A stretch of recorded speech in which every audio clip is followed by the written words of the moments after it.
Hey guys, so today we have Dorian with us, and we really welcome you, Dorian, and thank you for taking us, taking the time to be with us here in these times. So yeah, it will be really helpful for the community also. And before starting, let me just brief you about Design Hill. So Design Hill is a number one marketplace for designers, artists, and business owners, wherein businesses can find the best graphic designs like logo, packaging design, print design, and any kind of design by working with 100k plus registered designers on our platform. And it's also very great platform for designers where they can earn by via freelance jobs. And of course, through in these times it's very helpful. So yeah, Dorian, enough about Design Hill, and here we are talking about, want to know about you more. And I'm sure artists and designers will learn a lot from your advices and tips and through your journey. So please introduce yourself. Yeah, my name is Dorian Avila. I'm a logo designer. I work from home. I've been designing logos for almost 6 years. I love what I do. I have 2 children. I'm married, live in California. And I mean, that's really my full-time job, just designing logos. I'm living my dream. And hopefully I can help you guys with some tips or any questions you guys might have. Okay, so Dorian, have you been always creative, and how your journey started? Like you were a kid, and we didn't know as a kid like what we actually want to be. We have like very different dreams. So Yeah. how did you choose that path? Yeah, I've always been creative. I think every child is creative because we're always coloring and drawing and on walls, on paper, on everything. I just never stopped, and my parents really encouraged it. My mom would actually even hold my and any things I had to do, like clean the house or do my dishes, just so I could. If I was drawing a lot, she would encourage that a lot. So I've always done that. It didn't actually become an actual career until I started volunteering at a local church, and I saw a need where they were doing a lot of designs. So I was doing in the beginning videos, graphic design, slides, editing, video editing, and there was a need, and I just fell in love with the actual thing of it. And I'm self-taught, so I mean, I learned everything online. I mean, it's 2020, you can literally learn anything. If you want to be a wood carver in a week, if you just pay attention, it's like going to school. So yeah, I mean, I've always been creative. It's something that's always been a part of me. Okay, so yeah, you told us like you have been in this industry for like 6 years, and do you think things have been changed in the design industry, considering the kind of designs, the kind of designs brands actually want to incorporate? So, is there a change in the trends and the needs of the brands or clients? Well, I'm in a very kind of a specific position and a different position. What I mean by that is my designs are a little bit more vintage. So really love that style. It's an old style. So oddly enough, the trends don't really affect my style. If anything, I when I first started, yeah, I was following like magazines. I was like following every page possible to see every year, like every 6 months, trends change, and this is coming, and this is not coming, and this is old. But with my style, I think it's a little timeless. I really enjoy that. So if I was to pay attention to all the new trends and that are coming out, I think it would actually hinder my personal style. But if you're starting out, I would really encourage that you should pay attention to trends and any new styles that are coming out because they change often. I think 6 months to a year. There's always YouTubers every new year. Here's a 2021 new trends that are coming out. So, but I personally nowadays I really don't because I think it would hinder my personal style. Okay, so yeah, exactly like you said, one should not really worry about. I mean, yeah, they should, but not exactly too much worry about the trends and all, as you are sticking to your personal style that you honed over years. So, is it really important? Like, how important is it for an upcoming designer, and how they can find their style? Okay, Like, I think it's important to try out everything in the beginning to just experiment, to explore, and something is going to stick. You're going to enjoy something. So if you enjoy, because if you don't enjoy anything, this is probably not the career for you. But if you try a little bit of everything, eventually you're gonna see like, oh, that's something I'm really enjoying. It also helps following people that you really admire or look up to, and kind of imitate a little, not copy, but imitate their style, because that's how you learn, imitating. Cool, fair enough. So also one more thing, I want to ask you, like, how you have honed these skills. Like, I mean, did you take a course? Where did you learn all these things? And after that, I want to ask you one more question. Like, is it really important to have a degree to start a career as a freelance, and how creativity is a part of it? Without is If anybody wants to, if like someone is creative and if they wants to start a Okay. career in graphic design. So yeah, what are your thoughts about it? Yeah. On the first question, I'm self-taught. Again, 10, 15 years ago, that would be a little bit more difficult and possible, but in this day and age, it's so easy to learn any skill. I mean, you just sit down for 8 hours a day, like if it was school, download a bunch of videos, look up YouTube, Vimeo, and just pay attention, take notes, and use those skills you're learning. It's so easy. It's kind of sad that some people don't realize that you don't have to.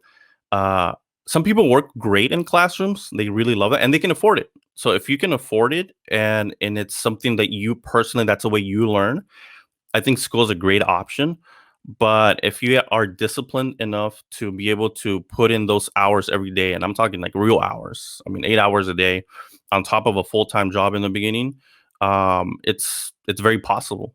It wasn't possible so many years ago, but nowadays it's so very possible to learn by yourself. True, actually, and you mentioned it twice. Like, now these are the times where we can learn everything, and coming back to quarantine, we have the enough time to learn about things we actually want to. So Correct. yeah, so what is your favorite brand's logo? I mean, if you can, I mean, I won't just give you one option. You can just name three or five you like. So yeah, and Yeah. what do you like about them? Yeah, I love the Starbucks logo. I love batch logos. It has like a little vintage kind of vibe to it. It's simple. I'm not really in love with very minimalist designs, and like just a personal thing. And the reason is, when I started, I did do a lot of minimalist designs, but sometimes a customer would ask for like three sticks and a dot. And yeah, they were happy with it, and I was charging them money, but I felt like I was stealing from them, because that's not. I didn't really put that much work into it versus my personal style. I love doing illustrations, and it's almost like drawing a little bit. But yeah, I really like the Starbucks logo. It's really the only major logo that I like. I'm not really into the simple minimalist kind of styles, to be honest. Okay. So, are there any trend guides or websites or blogs that you follow to keep up on trends in the industry? Yeah. I use Pinterest a lot to see what's coming and going. Like I said, I try to kind of stay in my lane of my style, but I use Pinterest, Behance, Dribble a little bit. I also follow The Future, the YouTube channel. They have great interviews with a lot of designers, and they do kind of give you tips and tricks on what trends are coming, and just general graphic design advice from business to actual application of the art style.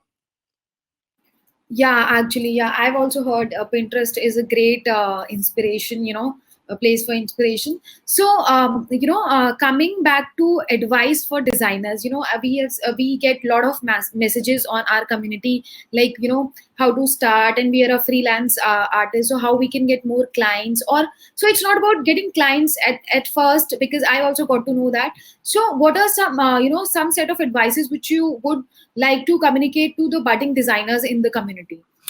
Yeah, number one, practice every single day. Whether you're getting paid or not, you should be creating something every single day, even if you hate it. If you don't want to do it, you have to push yourself. I mean, a lot of people say that if you do what you love, you will never have to work a day in your life. To a certain degree, that's true, but you really have to apply yourself. So I say, consume a lot of content every single day. One trick I had was to clear out my entire phone, my social media, and only follow design pages. So that way, when I didn't want to design and I opened up my phone, all I would see was design media, just pages. I'm just bombarded by that kind of media, and that way, whether you like it or not, you're just visually just bombarded by that content. That's actually very true because that's how you build your skills. So and coming back to skills, and then we go up further. So what are the right set of tools which you can advise for the designers, like, and what are the tools that you usually use in your process? Yeah, right now I use a 22-inch Wacom Cintiq tablet because it's great. It's like a big tablet. It's actually draw on it. For me, since I do a lot of illustrations and it's a lot of drawing, it's helpful. It doesn't hurt having a tool like that. But I mean, honestly, everybody starts out with a paper and a pencil. If that's all you have, that's what you should use. You should be loyal to the tools you have available. Don't look at people that have these big expensive tools and then not apply yourself, because you have to basically master the first tools. If it's paper and pencil, that's all you have, use that. If it's an iPad, even your phone. I mean, there's a lot of applications you can use on your phone and vector programs even on your phone, and even Photoshop on your phone. So I'd say practice on whatever tools you have. But I mean, if you can afford a Cintiq, an actual tablet we can draw on, it's a great tool. But it's just a tool. It's not going to make you a greater artist. It's just going to make your work faster. So actually, you gotta practice a lot and not to think too much about tools. So yeah, true. And we have seen your work has. I've seen your work on Instagram, and a lot of people comment on your work on Instagram as well. So how's the flow of your creative process? Like, how does it when you start a project, you get a project? So what's your creative process flows like? It's changed and evolved over the years. In the beginning, it was really difficult because communicating with the customers is always a challenge. But I have since I have a very specific style, usually the clients provide an image or a photo. Sometimes it's a family member that I trace, or some stock photo they paid for, or just they already have a predetermined idea because they see my work and they know I do kind of an illustration, kind of a photo. So I go with that. So we determine obviously colors and style and the vibe and what mission they want to accomplish with their logo. But it's easier now because I'm so just have a specific niche on my work. Okay, so coming back to clients, like how do you get when you started working and you've got your set of skills, then how did you find started finding clients? What was how did you what are the steps that you started when you were starting your career? Personally, for me, I used to work at a very large church, so I was a creative director there. So when I left and started my own business, a lot of the people I knew were business owners, so that was kind of easy, and they were just kind of referrals. But after that, that kind of dried up, because that's easy, low hanging fruit. But social media, Instagram is like 80% of my income comes from there. I mean, I get a lot of direct messages daily, and the way I accomplish that is just not worrying about trying to get those clients, but about posting regularly, making decent work, having a specific style so you're known for a specific thing. But don't worry about getting paranoid about clients. I think worry about making good content and using all social media platforms if you can. That's really true because I've also seen a big boom in the industry of graphic design, wherein designers are sharing not just their creatives but their knowledge as well in forms of micro blogs, and all these things are really trending, and we are also doing it on our platform. So yeah, social media is a place where you can get clients and you can get more reach to your work as well. Yeah. Yes. So, what is you have been doing a lot of work, a lot of projects and everything. So, where did you get your inspiration to find new ideas and be the same creative or more creative? Uh, you know, Yeah, it's strange because in the beginning I didn't want to find a niche, like a specific style, because I thought I was gonna run out of ideas.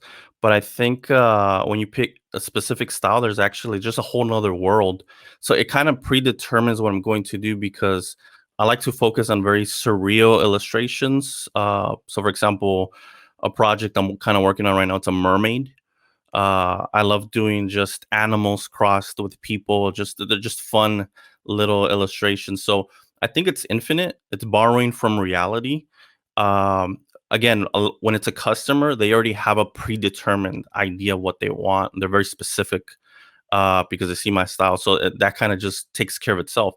But when I do a personal project or something I want to explore an idea, I mean, believe it or not, I look at my work to see what I've done in the past to see what kind of inspires any other future projects. That's actually, yes, even not just for designs, but even if I as a professional look for inspirations at times, or as a as my personal hobbies as well. So I also kind of look back to my previous work. So Mm. yeah, that's also kind of an advice for artists also. So you talked a lot about your work. So show us some pieces of your great work, and I'm sure people would love to see. Yeah, this is something I'm Yeah. just currently kind of working on at the Okay. moment. Let me share this real quick. I'm sorry, are you able to see that? Yes. Okay. Sorry, it's because you're on mute, I think. Okay, so this is something I'm kind of currently working on. It's going through some changes. This is a customer for like a fruit and just fruits, apples and blueberries, and that's kind of a brand pattern I'm working on. And it's still being updated, but this is kind of just the first draft, first presentation I've done for the customer. Again, the brand pattern, and then just some quick mock-ups of how the actual logo would look, and just some variations of the design. Yeah, that's pretty great, and it's so clean because I was kind of feeling so happy and so calm looking at it because it was so clean. Every piece is like so clean and so neat actually. Like if we talk about the fruits, if we talk about the mermaid and the different versions of mermaid. So yeah, so I have got this question for you. Like Mhm. when somebody goes for a goes to a client and they want to show their presentation, Yeah. designers, if they want to show any presentation to a client, so what are the things that they can incorporate or keep in mind before creating the presentation for a client? Yeah, a few things. One, make your logos in black and white, even if they're going to be in the final product's going to be in color. Because if it doesn't look good in black and white, it's probably a bad design. So sometimes color hides a lot of mistakes. So one, present your designs both in color if the customer requested that. um, Take the initiative to make some mock-ups. There's a lot of free mock-up resources out there. If you can afford to buy some, do so. They'll pay back what you spend on them.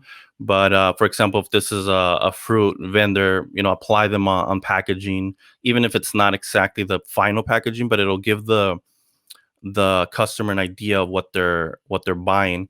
A quick example would be how mock-ups help is like the Nike logo by itself. It's just a little line, but once you apply it to t-shirts and shoes, it looks amazing, comes to life. Yes, actually, you've made some valid points, and I think I've also I've never heard. I've interviewed like so many designers till now, like not a lot, but yeah. So this is I learned something new. Like you should always have versions of black and white. So yeah, and one more thing that I want to ask you is when we start as a designer or any professional, we have some fears, right?